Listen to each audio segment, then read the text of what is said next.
So you don't shove religion down anybody's throat. You don't force anyone into submission to the truth. That is a load of rubbish. You don't enforce the Sharia on a people who don't believe the Sharia. That is a load of rubbish. So the Khalifa is meant to establish rule on earth, not oppression, not shoving the truth down people's throat. But wherever on Allah's earth you have authority, you establish government and rule based on truth. And when there is truth, there is no oppression.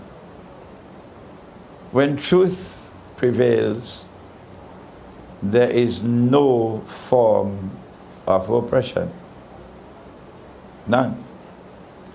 So why then did Iblis refuse to submit to Adam alayhi salam? Of course, the construction of the sentence is also meant to teach methodology. If you are a schoolboy, and you know, we all schoolboys sometimes. I was a schoolboy once. And you say, but wait a minute, but the command was given to the angels. And all submitted except him. So logically, he had to be an angel. Schoolboy. Because you take the verse in isolation. This is schoolboy methodology.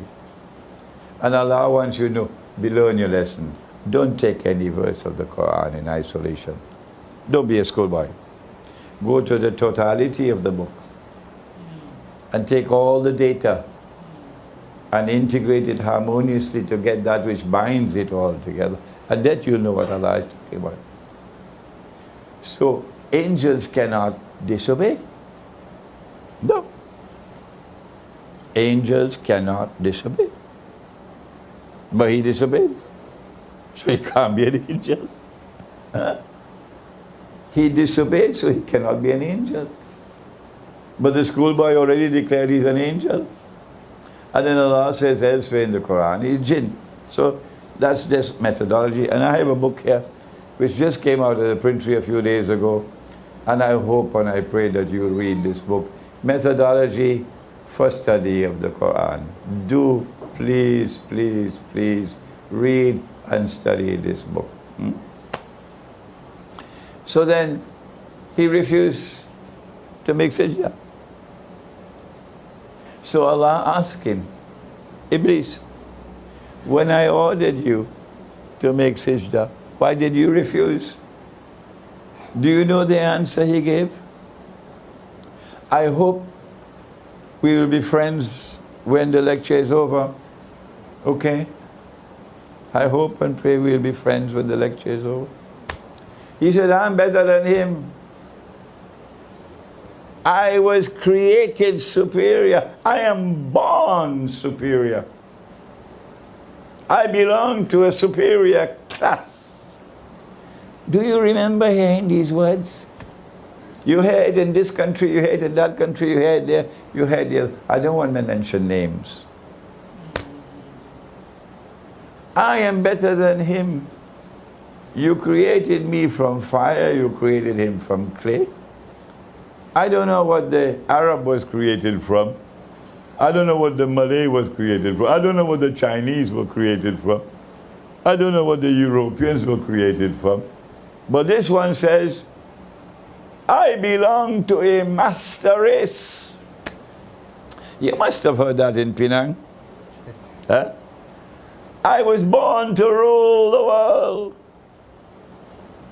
I have a mission to civilize Imran Hosein, who when he eats curry fish and rice, you know what he does? He rolls up his sleeve, he washes his hands, and like some barbarian, he takes his fingers and eats. I was born with this mission to civilize the world. That civilized people don't eat like that. And civilized people don't dress like this. And civilized people shave off their beards. You heard it, didn't you? And they sent their armies all over the world because they had the scientific and technological revolution. And they colonized the rest of the world because they are the master race with a mission to civilize the rest of the world. We are natives. We are inferior to them. Anyone, now don't be annoyed with me, anyone who considers himself superior to another human being by virtue of belonging to a certain race, a certain class, a certain ethnicity, that I belong to a superior class than you, I'm born superior to you, I got news for you. You belong to the Jamaat of Shaitan. And there's, in English it's called a stench, a bad smell. A stench. In Urdu, in Farsi is badbu. In Malay? Busu. There's busu coming from such people. So if you are to benefit from today's lecture of an introduction to Islamic eschatology, and if you are to play a significant role in the end of history, banish this from the heart,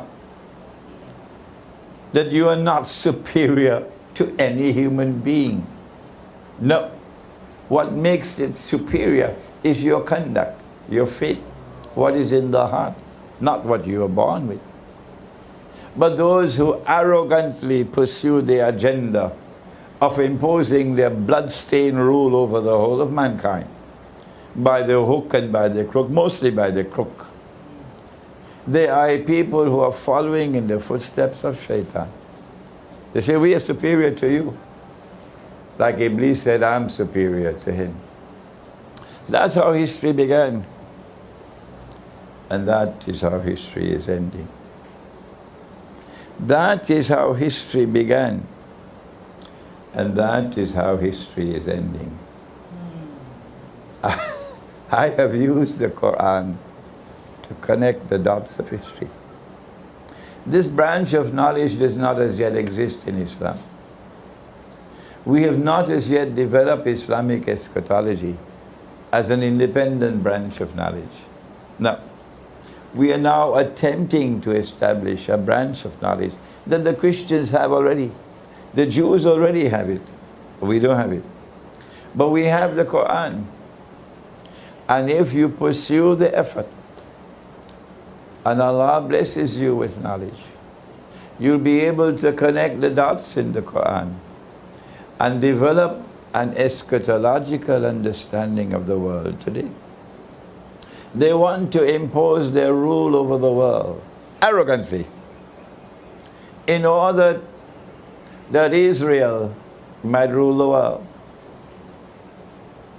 And only when Israel rules the world, then can this man stand up in Jerusalem and confidently declare, I am the Messiah. But he would not be the Messiah. He would be Dajjal, the false Messiah.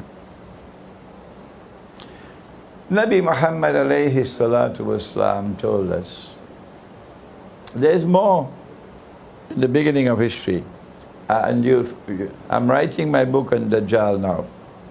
And at this time I'm writing the chapter on the Quran and the beginning of history.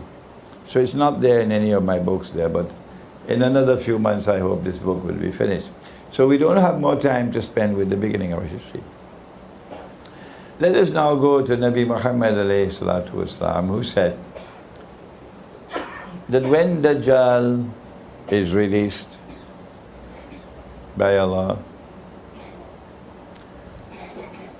to commence his mission of impersonating the true Messiah and eventually ruling the world from Jerusalem, he will live on earth for 40 days. One day, which would be like a year. It didn't say one day which would last as a year, no. It said one day which would be like a year. Yawmun kasana. A day which would be like a month. Yawmun kashahr. A day which would be like a week. Yawmun ka jum'ah.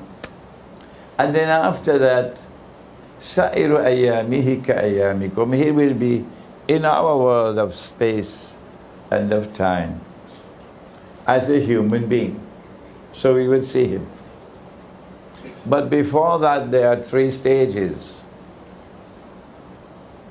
And I am suggesting to you, gently so, because only Allah knows the truth, that when Allah spoke of the shadow, which when it comes will appear in 3 stages, Allah is speaking about this. The 3 stages that Dajjal will pass through before he appears in human form in our world of space and time.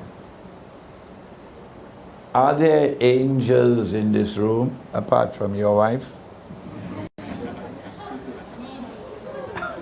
Are there angels in this room? Yes. What? One on each shoulder? Can you see them? No. Are there jinn in this room? Are there jinn? I know there are lots in Washington. Yes, there are jinn here. Can you see them? Then why should it be so difficult? Why should it be so difficult to understand? That Dajjal can be released. He can be in this world and yet not in our world of space and time. Why? Don't you teach your children, as my father taught me, that when you come back home and you open the door, there's no one in the house, but the children have to be taught to say Assalamu alaikum. They don't do that in that godless part of the world, which now wants to teach Imran Hosein how to eat. But in our part of the world, we teach our children to say Assalamu alaikum when you open the door. There are angels in the house. So Dajjal is here. Yes, he is here. But you can't see him. He is passing through 3 stages of a shadow. And this is a dangerous shadow. The first stage will last for the longest period of time. And then the second stage will last for a shorter period of time. But the third stage will last for the shortest one of all. Where is the shadow? We know that Dajjal was released in the lifetime of the Prophet ﷺ. I have a book entitled Jerusalem in the Quran.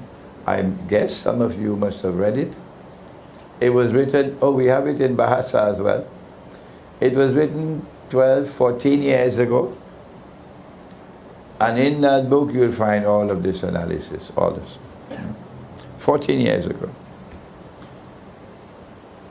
The Dajjal was released in an island called Britain. Where is the evidence? I only have this much time. Maybe in the question and answer session I can expand. And from that island of Britain, during the lifetime of the Prophet ﷺ, he commenced his mission to eventually rule the world from Jerusalem. While, again, could you excuse me, I'm 74 years of age. I've been teaching this subject for so long, I'm tired now. While we were drinking our teh tarik and eating roti canai, the Russians were thinking. The Russian leader speaks like no Muslim leader dares to speak. None. No prime minister, no president, no king in this Muslim world dares to speak the way Putin speaks. I'm proud of Putin. He accuses the United States of imperial ambitions. He uses elegant language. That's Russian diplomacy today. They use elegant language, but they punch you with a powerful punch. They accuse the United States and the West of imperial ambitions, which is exactly what we're talking about here, wanting to rule the world. The mission commenced in Britain, and suddenly we find Britain emerging for the first time in modern history. It never happened before. Britain emerges as a ruling state. And when you were in school in Penang, they taught you about Pax Britannica. Yeah. And you knew that the sterling pound was His Majesty, the sterling pound. When you were in school in Penang, we see all of these jerseys from Penang today. Britain emerged as a ruling state. And not only does Britain control every single naval port in the world, strategically important naval port in the world, because the British Navy is more powerful than the combined might of all other navies in the world. Not only does Britain have military control over the sea, not only does Britain have the military technology on the land to wage modern warfare, but more ominously so, Britain begins the process of taking control of the world of money through the Bank of England. And Britain becomes the money lender par excellence of the world through a banking system. And eventually, the gold sterling coin, £1 in gold, disappears. And the paper replaces the gold, while we were eating our roti canai and drinking tetari.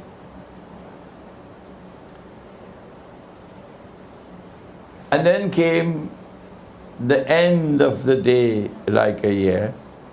The first stage of the shadow had ended. And now the second stage of the shadow commenced. When Britain is facing defeat in the First World War and in the Second World War, and if the United States had not intervened, Britain would have been doomed. The United States has emerged out of nowhere and using slave labor while going to church on Sunday mornings and praying to a white man who is gone. Using slave labor, they fast-tracked building a new paradise on earth. When we had slavery, we didn't start it. We met it. But they started slavery. They turned to slavery to build a new America, a golden world that will dazzle the world. We met slavery. We didn't start. And what did our prophets say? But the New York Times wouldn't print it. Our prophets said,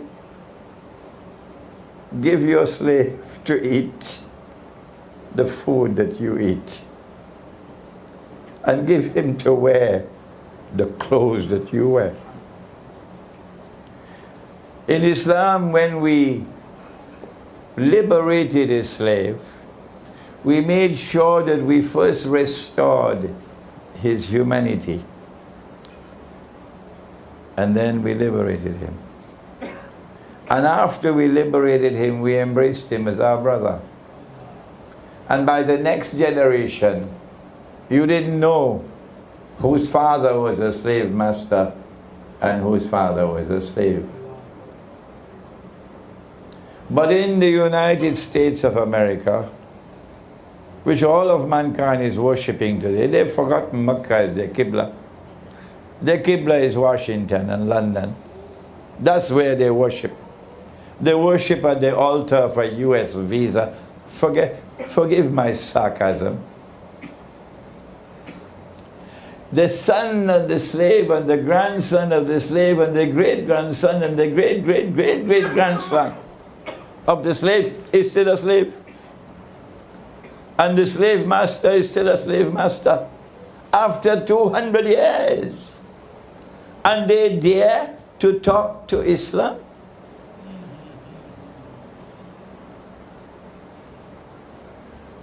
So the United States is built fast track. And they take over from Britain. Because now you have something called, you must have heard about it, the aeroplane. The aeroplane. And so now wars are fought not only on the land and in the sea, but in the sky. Neville Chamberlain was Prime Minister of Britain, and he never set foot in an aeroplane until 1947, when he had to fly to Berlin. 1947 was just around the corner. Huh? So air power just came recently. And the United States is not only the most powerful country in the world militarily, more powerful than all the rest of the world combined, but the United States takes over from Britain as the financial and monetary capital of the world. And the US dollar replaces the sterling pound. Momentous change taking place in the world. And the scholars of Islam still drinking teh tarik and eating roti canai. And you can search and search and search and search. You will not find any analysis from any Islamic scholar using the Quran, using the Hadith to explain what is happening in the world. No. What happened to them? I believe methodology has played a significant role in this monstrous failure on the part of Islamic scholarship. And so a day like a month replaced a day like a year. And Pax Americana replaced Pax Britannica. We have an explanation for Pax Britannica. We have an explanation for Pax Americana. Let me hear yours. If you are a political scientist, let me hear what is your explanation. I have been around the universities. There is none. None. Ours is the only one. We are now living at that moment in time when if you have eyes and you can see, you would know that the United States of America is now in irreversible decline.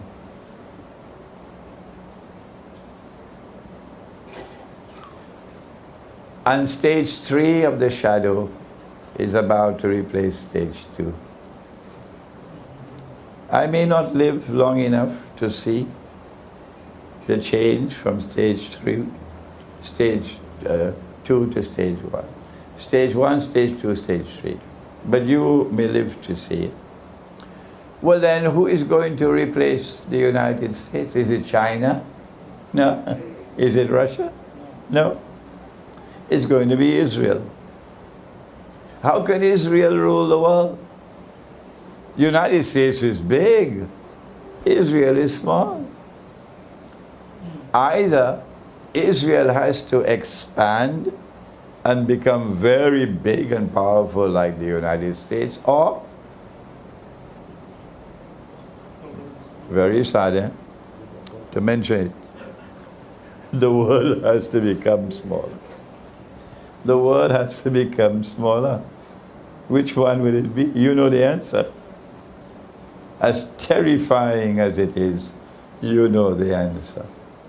That is why we're expecting nuclear war before November the 4th of this year. Before November the 4th of this year. Nuclear war. I hope I am wrong. I pray that I am wrong. I'll be happy if I'm wrong. But I have to tell you, they cannot take a chance that Donald Trump will become president. They cannot take that chance. Because Donald Trump says, it makes no sense for us to have this antagonistic relationship with Russia. Yes. No. Donald Trump says, I'm a businessman. I'm not going to allow the Chinese to do business the way they've been doing it in the past.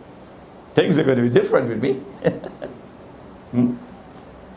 So they cannot take a chance. They have to attack Russia before the elections in the United States. And Russia is ready for them. Russia is not afraid. And thank Allah for Russia. And thank Allah for China. We're not talking about Singapore. We're talking about China. China is a proud civilization. Don't look down your nose on the Chinese. China is a proud civilization. China will not bend her knee before Washington. No. And so the stage is now set. Our time is almost up. We do not have the time to explain. But mine is not the only voice. No, thank Allah. There are many, many, many voices around the world saying the same thing that I'm saying. That the Great War is around the corner. And this one is not going to be fought with sticks and stones. This is going to be a war fought with weapons of mass destruction. Amongst them we know about nuclear weapons, but there could be others as well that we don't know about. And when that war takes place, the world is going to become much smaller.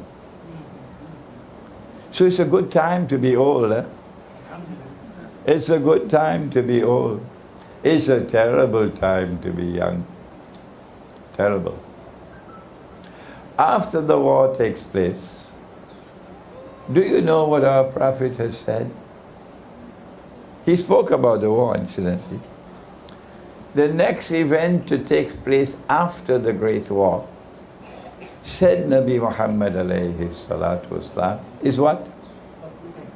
The conquest of Constantinople. The Turkish government has prohibited you from even using the name Constantinople. It's against the law. You have to use the name Istanbul. Why are you afraid, Turkey? Huh? Come on, Mustafa Kemal, answer me. The answer is, they don't want you to hear what Muhammad ﷺ said. That's why. The conquest of Constantinople is to take place after the Great War. And that conquest makes sense only in terms of military affairs. Only military. Otherwise, why Constantinople? Why aren't we heading for Jerusalem? Constantinople stands on the Bosphorus. The Bosphorus is a waterway. If you study geography at school, they did geography in Penang, didn't they? Yeah. You attended the class? Yes. Okay. The Bosphorus is a waterway which connects two seas. Which are the two seas? Come on, let me hear you. Good. This one is easy, the Mediterranean Sea. That one is the Black Sea, correct. The Black Sea and the Mediterranean Sea. Yeah. The Black Sea and the Mediterranean Sea. And if that passageway is open, today NATO controls it. NATO controls it directly now. And NATO controlled it before through their friend. Who was their friend? Who was their friend who controlled the Bosphorus for 500-600 years? The Ottoman, Dajjal's Ottoman Empire. Come on. When I say Dajjal's Ottoman Empire, I'm talking from eschatology. I'm not talking to my hat, okay? I know what I'm talking about, but I'm fighting against time here.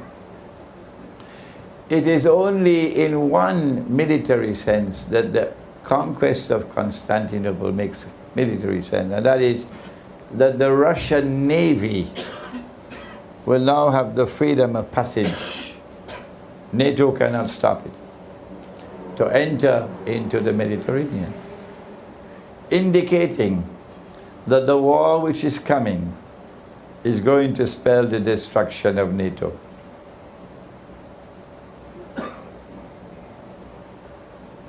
NATO will be gone, because NATO cannot prevent the conquest of Constantinople.